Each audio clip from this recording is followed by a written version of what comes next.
Fantastic. Okay, so welcome everyone to the pulmonary endarterectomy preparing for the CTEPH surgery session. My name is Anastasia and I'm hosting the session together with Lori and Emily. A couple of words about myself. I'm a nurse practitioner at the Toronto General Hospital Pulmonary Endarterectomy Program. I've joined the program back in 2014 and have been working with patients with the diagnosis of CTEPH or no diagnosis, but a workup for CTEPH in the outpatient clinic, as well as after pulmonary endarterectomy surgery, as well as balloon pulmonary angioplasty. And I've been with PHA Canada for a few years now, trying to raise awareness about this diagnosis and support patients and their family members on their journey. So that's a few words about me. I will introduce my co-host. Lori Rimmer is Lori is a 34-year-old stay-at-home mom who was diagnosed with CTEPH at age 30. Now, 4 years post pulmonary endarterectomy, her pulmonary hypertension is gone.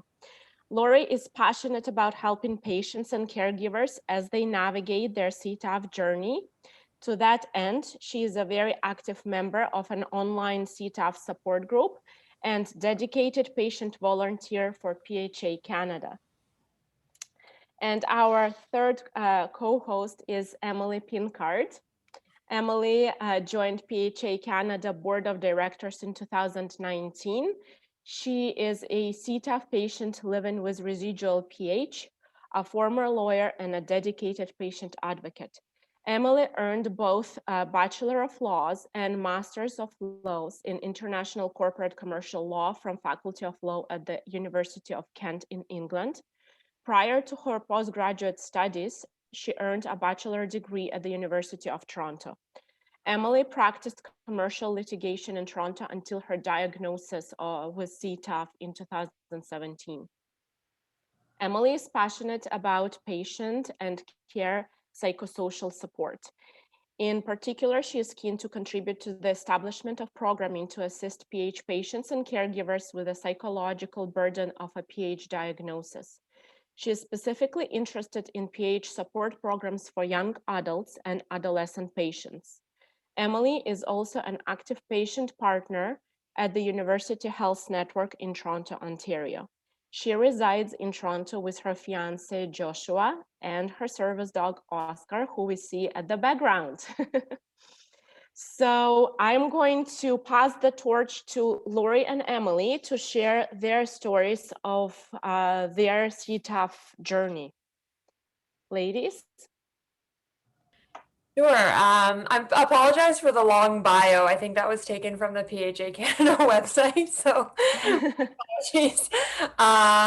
But in any event, yeah, I think Lori and I are both just going to share a little blurb about our own experience with CTEPH and with the surgery. And I'll go first. So it was actually almost 4 years ago, if you can believe it, which is nuts to think the last time I saw Anastasia was 4 years ago. But yeah, so in 2017, I was diagnosed with CTEPH, and the plan was for me to have surgery in December of that year. And then before I got to the scheduled date, I started to show some signs of heart failure.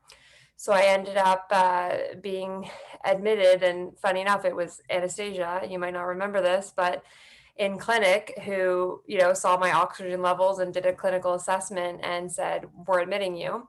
So I was admitted, and I think about a week later, I had the surgery. And I think I was in the hospital for just shy of a month, which I think is longer than most people, but I had some sort of complications and delays and stuff like that. But in any event, I had the surgery October 23rd, my zipperversary. And then my surgery wasn't actually entirely successful. It was successful in the sense that it saved my life for the time being, but I still had residual pulmonary hypertension. So I actually had the balloon pulmonary angioplasty that Anastasia was talking about. I had 4 of those procedures, and I'm also on Adempus, which is a medication that is a vasodilator, and it's used to, make the CTEPH and the residual pH manageable. And so I'm, living life as a residual pH patient. And as Anastasia said, I'm on the board and of PHA Canada. And Lori and I met each other in a Facebook support group for CTEPH patients. And we've been sort of connected ever since. And with that, I'll pass it over to Lori. So my story is similar to Emily's in the sense that it wasn't your typical CTEPH journey. I had been feeling short of breath for a while, and so when they found the clots, we thought it would be manageable with blood thinners, and eventually I got admitted to hospital with worsening symptoms, worsening shortness of breath. An echo showed the fluid around my heart and that I was in heart failure. So my local hospital actually sent me to Toronto General. I was transferred from one hospital to the next. And there I was diagnosed with CTEPH and told that my heart failure and my condition was too severe and I would not be going home until I had my surgery. Before surgery, I was in hospital for about a month, from going to the first hospital on April 12th to April 25th, 26th, being transferred to Toronto General. So I received my diagnosis somewhere on the 26th or 27th, and my surgery was May 10th. So it was pretty quick. It all happened very fast. But once I was at Toronto General, everybody was on the same page. The team was amazing. The nurses, the doctors, everybody was just so connected and knowledgeable. So I had the surgery May 10th and then came home May 19th. I came home on oxygen for about 5 months after surgery. And that was 4 years ago as well, same as Emily, 2017. So now my pulmonary hypertension, I'm very lucky, it's gone. I'll hand it back over to Anastasia now. Sounds good. Thank you very much, Lori and Emily, to share your stories with us tonight. So now we'll dive a little bit into a clinical and medical perspective of pulmonary endarterectomy surgery. And we'll start with why do we do the surgery, right? So people are diagnosed with CTEPH, and so why do we offer this treatment? So the main reason why is because the surgery is quite effective. So when we talk about overall patient population with CTEPH, the surgery will have 90 to 95% improvement in their symptoms, and 65 to 70% of patients with pulmonary hypertension will have resolution of pH. So it's only 30 to 35% of patients will have what we call residual pulmonary hypertension after the CTEPH surgery. So the other more medical reasons why we do offer pulmonary endarterectomy surgery is because we want to prevent deterioration of right-sided heart failure that Lori mentioned.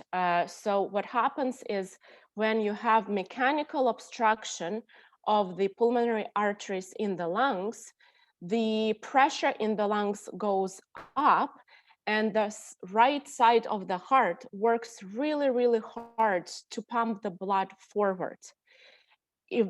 In short run, the heart is able to compensate because it's a very adaptable, stretchy muscle.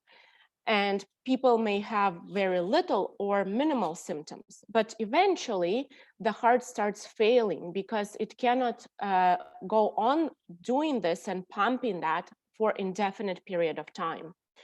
So That's why the main reason to offer pulmonary endarterectomy surgery is to actually prevent what we call right-sided heart failure, which if left untreated can lead to death. And the second point of the surgery is to actually normalize pulmonary artery pressures. So what happens during the surgery is that all the scar tissue is removed from inside the vessels, and so the blood can move easily and freely in the vessels, therefore normalizing the pulmonary hypertension and treating the symptoms. So how is the surgery done? So I'm going to describe the whole process, and I don't know if we have any questions, but please feel free to stop me at any point. So the surgery is done through what we call sternotomy, or incision in the middle of the breastbone. The patient goes on heart-lung machine, or what we call cardiopulmonary bypass machine, and the patient is cooled down from regular 37.7 degrees Celsius to approximately 18 degrees Celsius. And the purpose of this is really to slow down the metabolism that's happening in the human body. So once the patient is on cardiopulmonary bypass and they're cooled down, the blood from the heart as well as the lungs is drained into this machine. And the reason why we do it is because the surgeon needs to have a very clear view of what's happening inside the vessels. So the surgeon starts doing a very tiny cut on the pulmonary artery on the right side, or on the vessel on the right side, under deep hyperthermic circulatory arrest. So this is when we basically stop patients' heart from beating, and the actual technical aspect of surgery starts. The surgeon does a cut, and then they identify and locate what we call a cast, or a scar tissue. In other words, that scar tissue represents chronic blood clot. And with a special instrument, the surgeon literally takes forceps, grabs one end of the scar tissue, and with a special instrument that removes and scrapes out all the scar tissue from inside the blood vessel on one side of the lung, which is usually the right side. So the success of surgery directly correlates with the amount of scar tissue that is removed from inside the lungs. So that procedure is done on the right side, when the surgeon removes as much as possible of the visible scar tissue. Then the patient is reperfused, so the blood is flowing through the patient's body, and then the same procedure happens on the left side. So the challenge with this is that the reason why it works in 70%, but 30% of patients may experience residual pulmonary hypertension, is because sometimes there is also a parallel process that's happening. So when there is obstruction in the pulmonary vessels, the blood goes and follows the path of least resistance. So blood is flowing, instead of occluded vessels, it's going in the opened vessels. And that generates shear stress on that blood vessel, and it can lead to pulmonary hypertension, which is not related to CTEPH, but more it behaves as idiopathic pulmonary hypertension, in a sense that the blood vessels becomes a little bit thicker than it should be. And the longer the patient has the CTEPH from the time of their onset of symptoms to the time of diagnosis and surgery, the more likely that in general, there is a degree of residual hypertension, because that process is not reversible. Okay, so again, if we have questions, I'm happy to discuss anything after we complete our presentation. So now I'll kind of move to the hospital journey and what happens during this whole process that I described.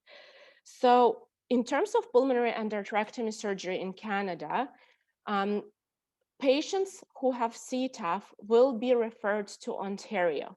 And the vast majority of patients are treated at Toronto General Hospital in the pulmonary endarterectomy program here. There is a second pulmonary endarterectomy center in Ottawa Heart Institute. They, I believe, still perform surgeries, but they have a low volume center.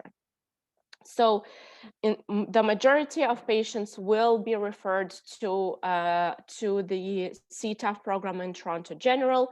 We established the diagnosis, we confirmed the diagnosis with either Dr. Donahoe or Dr. DePerreau, who are the two CTEPH surgeons at Toronto General Hospital. We'll review all the cases at our Tuesday multidisciplinary rounds, which has pulmonary endarterectomy surgeons, pulmonary hypertension team, respirologists. We have a dedicated team of radiologists who are expert in interpreting VQ scans and pulmonary angiograms and CT scans. And as a team, we basically confirm the diagnosis, which is the most important first step, because that diagnosis should be established only at Center of Excellence. And then the patients are offered this procedure, and if they go ahead, then they would come to Toronto. And as Emily noticed, we usually keep patients in the hospital for a couple of weeks, okay? So the admission happens 2 days before the surgery for the reason of reversing anticoagulation and putting patient on heparin infusion. Then the surgery happens, let's say, on Monday. Right from the operating room, the patient is transported to medical surgical intensive care unit. And this is where patients are usually asleep and on mechanical ventilation for at least overnight, sometimes 2 nights. And the reason we keep patients on mechanical ventilation and sedated is because we really want to make sure that the lungs and the vessels have time to heal before waking the patient up. And this is when I think the importance of family preparation is important, because in pre-COVID days, we of course had visitation with family members, and it would be a little bit scary for a family member to come in and see their loved one with a lot of tubes and drains and lines asleep. So we try to prepare our patients and their families to anticipate that, because this is absolutely normal to have that amount of equipment after the surgery. As soon as we're waking up the patient and they're doing well, we start removing breathing tube, chest tubes, and other equipment. And so within roughly 3 to 4 days, patients are discharged from the ICU to our step-down unit, which is somewhere in between ICU and regular wards, where you still have intense monitoring from nurses and from cardiac monitor, but it's less intense than intensive care unit. There, the patient spends another 2 to 3 days. So first week after surgery, this is when we have the most intense kind of medical recovery. Now we move to the second week in the hospital, and that's a week of rehabilitation and really getting ready to go home. This is when we're finalizing the medications. This is when we figure out, okay, how much water pills do you need? Do you need to go home on a little bit of Lasix or maybe off Lasix? We actively wean oxygen, and it is not uncommon for patients to go home on oxygen for a very short period of time, for a few months. And the reason for that is the blood vessels, they're absolutely dilated or when they have obstruction. And because they have lost their ability to dilate and constrict in response to how much we're breathing in and out, they're not able to, what we say, match the amount of blood flow with the amount of oxygen we're breathing in and out.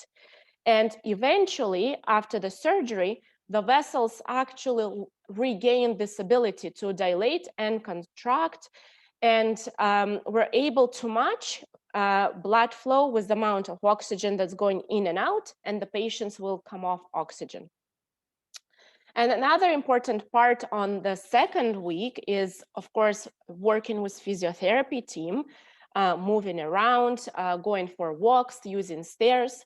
So by week 2, I would say in general, 10 days to 14 days, patients are independent enough to leave Toronto General. And then it depends on preference. I mentioned that we have a lot of patients who come from outside of Ontario, and we give them a choice whether they prefer to fly directly home from Toronto General, which is totally appropriate, or some people prefer to stay at the hotel for a few days, and then we see them in follow-up the following week in our CTEPH clinic, and then give them green light, and they go fly home after we see them in the clinic. So that's kind of a little bit of an overview of the patient journey in the hospital. Of course, right now, given that Ontario has been experiencing a third wave of COVID, and we've been across Canada in pandemic state, the amount of support from patients' family has been reduced for understandable reasons. And in the ICU, the usual policy and protocol is that the one family member who is identified ahead of time is allowed to visit the patient 2 hours a day. And then on the floor, that really is variable, and it depends where the patient is actually transferred. I'm not going to go into the details because all of this is changing. We had to move our thoracic surgery patients to different floors because we had to accommodate COVID patients. So hopefully things will be getting back to normal within a reasonable period of time. So that's basically a patient journey. And just one kind of point that I wanted to say is that we do try to provide as much of patient and family member education about the diagnosis, surgery, and what to expect on this trajectory, because as Emily and Lori will probably share with you, with everyone, it is a very big surgery. It is a huge life-changing diagnosis, and it's very important that family understands as much as possible in order to support patient on their journey and be part of that that care team, right? And we usually try to have, you know, care team with the patient, the family, and the CTEPH team. For that particular reason, we normally require a mandatory support person. And this is especially true for patients who are out of Ontario, because that support person is going to be identified ahead of time so that the CTEPH team knows who we can count on and speak to in case some kind of logistical challenges arise, or patient is not able to make decisions for themselves, and we need to have an alternative contact person. So I hope that this was helpful. And now what we were planning to do is for Emily and Lori to kind of provide general tips and tricks on how to prepare for surgery from their personal experience. Go ahead, girls. Is Lori on here? She was having an issue with her connection. Let me just see. I don't see her. Okay, I think Lori got kicked off, so if she comes back, great. If not, I'll just, oh, here she is. Oh, she's back. Okay. Excellent. Okay. Hi, sorry, what did I miss? You can dive right into it. Okay. Good timing. All right, so we just, we have a list here of things that are helpful to bring to the hospital. So I'm gonna start off with some clothing ideas that are usually a good thing to pack. So lots of underpants. You'll mostly be wearing a hospital gown.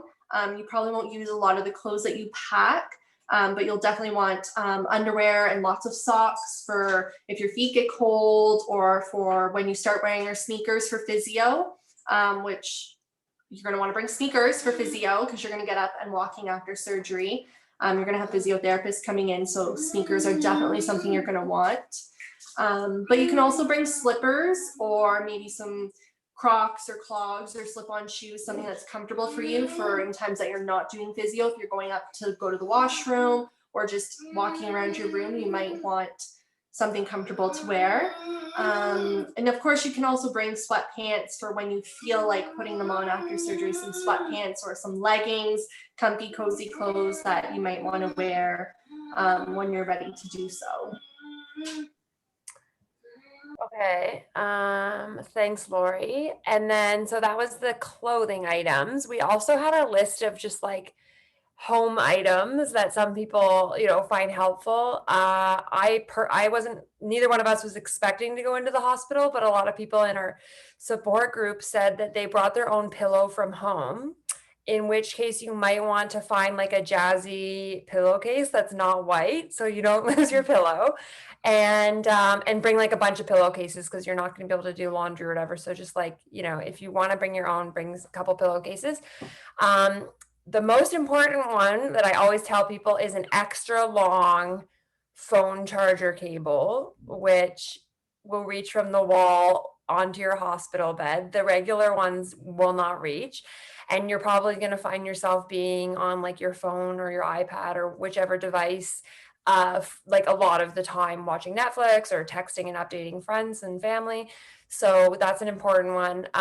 Bring headphones if you're going to be watching Netflix or something, because you might have a roommate at one point, in which case you're going to want your headphones. I also found that it helped me to fall asleep at night because there's so many noises going on and I'm not really an earplugs person, so I kind of would fall asleep every night with my headphones on, like watching something on my iPad, and it was just kind of like the way for me to unwind and disconnect from what was happening around me. And then if you're a light sleeper and you can stand earplugs, then those might be a good idea too. It's really hard to get a good night's sleep in the hospital, even though you've got medications and things like that. I find that like there's always announcements going over the PA system, and there might be machines that beep or whatever in the middle of the night, so it's kind of nice to have earplugs if you can tolerate them. And then something else that I never had, I'm not sure if Lori had one, but a lot of people in our support group recommend these sternotomy pillows. I think Anastasia would say that the same thing that I experienced, which was that you could kind of use any pillow that you want when you're coughing. But when you're sort of recovering from the surgery, you'll be doing a lot of sort of coughing and stuff like that, and it can really hurt because you just literally had your breastbone cut open. So the nurses would say, oh, just use any pillow, but they also do make like specific pillows that have little micro beads in them that are for sternotomies, and you can find cute ones online that are shaped like lungs and shaped like hearts, and they're kind of cute and fun. And then the other thing was that I had a really cozy blanket that my mother-in-law actually brought to the hospital, and it was just like cozier than the hospital blankets, which are really like crunchy and scratchy. And sometimes when you're cold, like they'll bring you 10 hospital blankets and they weigh like 1,000 pounds. So it's kind of nice to just get like something soft, and it might just also make it feel a little bit more homey in your room. So, and I don't know whether a lot of this stuff is even permitted during COVID. I'm speaking about like non-pandemic times. But so then I think Lori has a few toiletry suggestions. Yeah. So for toiletries, you're going to want to bring a hairbrush, maybe some dry shampoo, some elastics and scrunchies. I know in my experience after surgery, for the first few days when you're not really ambulatory and you have a lot of IVs and you can't really brush your own hair, the nurses are amazing, and they have these little shower cap things that they wash your hair, and my nurse, she luckily brushed it for me and put it in a braid. That way it was out of my face, off of me, because you're gonna get hot, you're gonna get cold, and you're gonna want that hair off of your body. So definitely some hair elastics and some scrunchies. Again, with your temperature kind of flip-flopping, you're definitely going to want some flushable wipes or some face cloths to wash your face, because you're going to want to just clean up after, and some flushable wipes are nice, or if you have the disposable kind, just kind of chuck them in the garbage. Obviously your toothbrush and toothpaste. Again, after surgery, they'll bring you a little tray and a little cup to brush your teeth in the days following surgery, even if you're not able to get up to go to the bathroom. It's just kind of nice to refreshing yourself again. And obviously, like, you won't need skincare, makeup, stuff like that. You can just leave that at home, because you're not even going to be thinking about it. You know, it's one less thing to have to worry about for sure.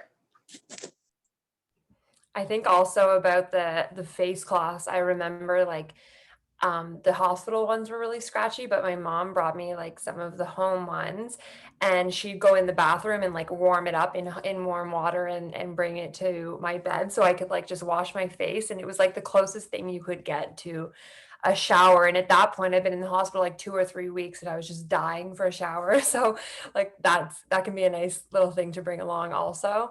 And in COVID times, you'd adapt, and maybe your nurse would be kind enough to do that for you.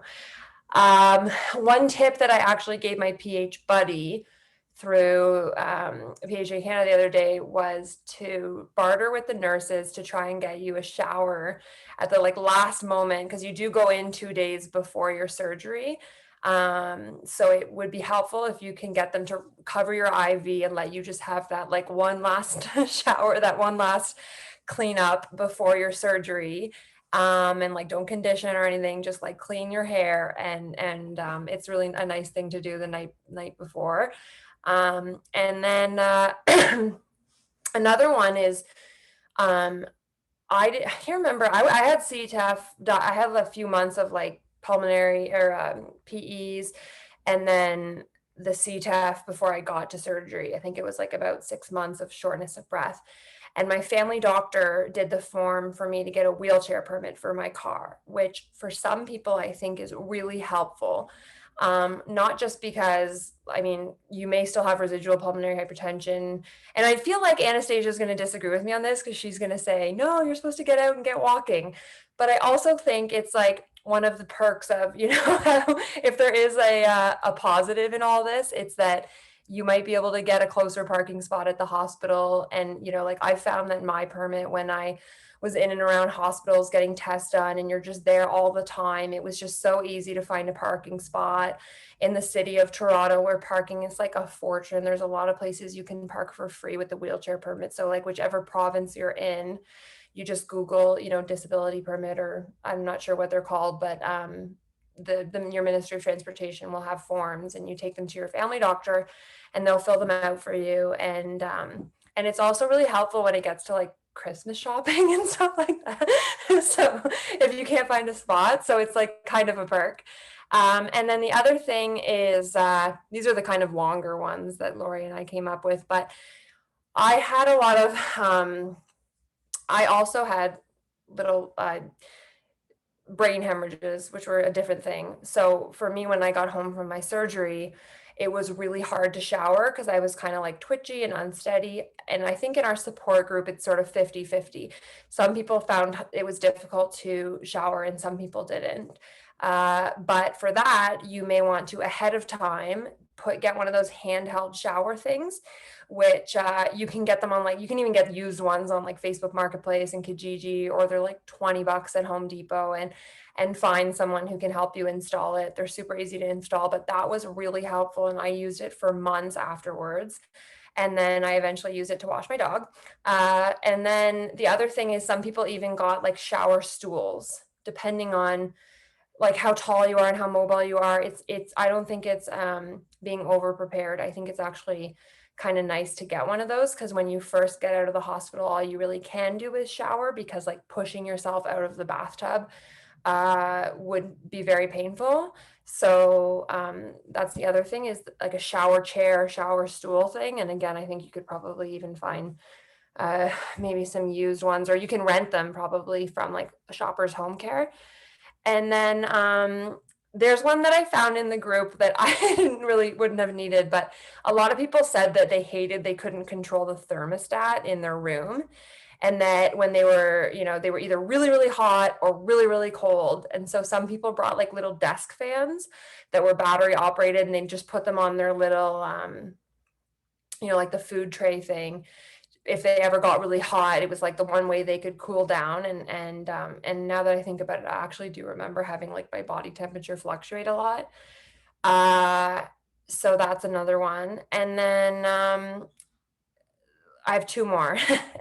One is more of, I guess, just advice, or like to try and like empower patients, because I really think that when I was first like diagnosed in the early days, like back when I just had pulmonary emboli and through all that, it was really like you're in this uncomfortable space you haven't been in before, and you kind of feel like you're just at the mercy of your doctors and your nurses, and you don't want to speak up, and you don't want to ask for things, and you might hesitate to ask for things that you need, or hesitate to ask questions that because you think they're stupid or something. But it's really important that you just let go of that and know that like your doctors and your nurses, especially the team at the CTEPH team at Toronto General, they have no ego. There is like no question that is silly. There is no question that, they would not answer happily. And they're so supportive. And same with the nurses. I mean, like for the most part, as long as they're not in the middle of like some emergency, the nurses are like really supportive, and there's not much you can ask for that they would say no. And so just like, don't feel, sorry, Anastasia. Can I just add to Emily's amazing point about this is when the CTEPH team is trying to provide education, we need a feedback, a two-way feedback, because we need to understand how much you, Emily, or you, Lori, understand or not understand. And unless the patient or their family members are asking questions or saying, okay, hold on, I really don't understand, what do you mean by clots in the lungs, right? Then we wouldn't know to maybe paraphrase, or we just assume, okay, everything is what we're saying making sense, it's great. So please, please, please feel free to stop us, to ask questions, to say, can you explain this again? What does this mean? Because otherwise we just assume everything is clear. Mm-hmm. Yeah, I think like that's part of it. It's so overwhelming in the beginning that no one really, you're just taking everything in. But try your hardest. Like the most important thing is to go into it and just tell yourself, like, I'm going to process stuff, and I'm going to write down, make notes if I have to. I'm going to bring a friend or a family member if I have to. And if I get home and questions come up, I'll reach back out to the patient education team and, you know, email them or call them or save it for your next appointment. And then when you're in the hospital setting as well, like it's a lot to take in. So I think it's just really important for patients to, it's kind of a weird thing because you almost have to learn how to be a patient, but by the time you get there, you're kind of done. So it's kind of, I think that's the most valuable advice, is to just try and like advocate for yourself if you need to, ask the questions you need, inform yourself and your family as well. And the last one we have is that there is a there is a CTEPH support group for CTEPH patients. It's not PHA Canada, it's run by PHA USA, and it just happened to have been started by them, but it is the best resource in my view online. And it's where you find stuff like Lori and I shared today. It's where you find the, you know, the things you're not going to hear from your doctor or your nurse or Anastasia. It's the things you hear from, you know, other patients who've been through it and other patients who are currently going through it. And it's also a great way, you know, like there's been patients who meet in the group and they're in the hospital at the same time and they can like catch each other in the hall and, you know, like stuff like that. And so it's called, I think, if you just go into Facebook, if you have Facebook and you type CTEPH, it will pop up as like the #1 group. It has a yellow and blue logo, and there's about 1,000 members in it, and then they're worldwide. And it's just a really valuable resource. So, and you'd find Lori and I in there as well. So if you ever have any questions, then that's where you can find us. And I think those are all of our tips. I mean, we have more, but that's enough for today. Great. Thank you so much, Emily and Lori, for sharing these valuable tips on more practical aspect of going through surgery. Now, we were hoping to open the session up to general question and answers. If there are any particular questions to any of us or from family members or patients, go ahead. We're happy to answer any of them, have a discussion, and we're here for the next 15 minutes. So, does anyone have any questions?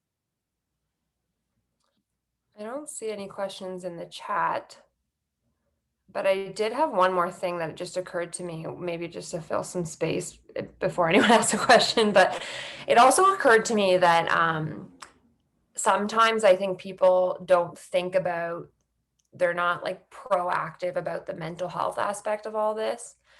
And I just, you know, want patients who are going to have the surgery and finding it to be a bit much. I mean, I don't think there's any patient on the planet who wouldn't find it to be a bit much, but I think the CTEPH team and the PH team at Toronto General or whichever hospital, even your family doctors, like they can refer you to psychiatrists. They can refer you to people who, you know, have seen patients with the same problems and, you know, or if maybe a psychiatrist isn't what you need, you just need some counseling or something to help you through it. That's like totally understandable, totally to be expected. And I didn't actually start therapy until later in the process, but I really had wished that I had started sooner. But I think Lori and I both, we've talked about that many times. Yeah, I just wanted to add, because it all happened so fast and diagnosis and surgery were, you know, in the hospital at the same time, I didn't have a chance out of the hospital pre-surgery, but afterwards I definitely talked to a therapist just to work through it all because it is a lot. And to go back to the Facebook group, I found that really helpful. And I found the group after surgery. I found it actually a year after surgery because again, you're still trying to work through those feelings and emotions. And I found the group incredible because everybody understands the feelings, the emotions beforehand, afterhand, what you're going through. So I found that really helped. And everybody celebrates one another's successes and wins and bad days and good days. And, you know, even if you don't want to talk to a counselor or a therapist or something, even just going into a support group like that really helps immensely with your mental health of it all, for sure. And if I can add, so before or after surgery, for people who, I don't know if there are patients here with us today who have been diagnosed and are waiting for surgery, But we have a couple of resources, as Emily and Lori mentioned. So psychiatry is one of them. But if it's more of trying to deal with feelings and emotions, and maybe somebody who just openly discuss their values, how their world is changing with this diagnosis, we have a wonderful team that is called spiritual care providers. And they're not necessarily affiliated with any religious, entity. Like they're not Catholic or Orthodox or Muslim. It's a specially trained person who will come and spend as much time, as many times a week as required, just to have these conversations. And patients have found that it has been very, very good to support their mental health. I didn't actually know that existed. But Okay, so,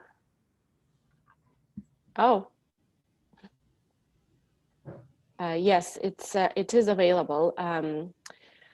I think probably because during this whole 2 weeks that the patients are in the hospital, we're so focused on physical recovery and getting the patient through such a major surgery, because it is considered a very big surgery.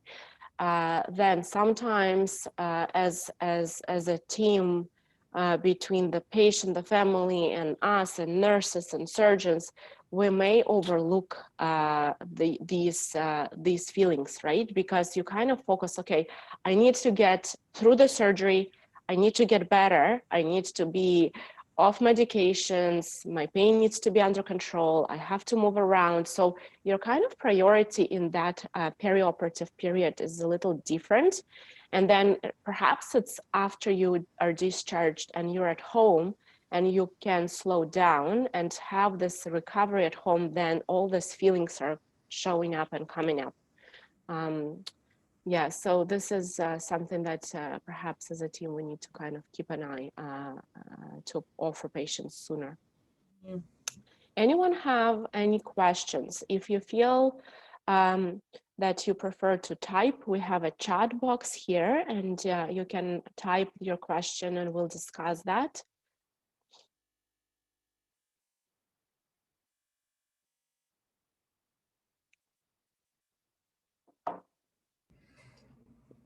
No? No, I don't see any questions. If there aren't any more questions. Yeah, sorry, I was just gonna say we are able to end the session early if there are any more if there are any more questions. On that note, I'd really like to thank our speakers for sharing their expertise and experience, and for everyone for coming out. If there are any questions, I think we can just end the session. Yeah, thanks for coming, everybody. Thank you very much for having us. Thanks. It's so nice to see you again, Anastasia. Yeah. Thank you. Thank you. I've been away for a couple of years, so I just got back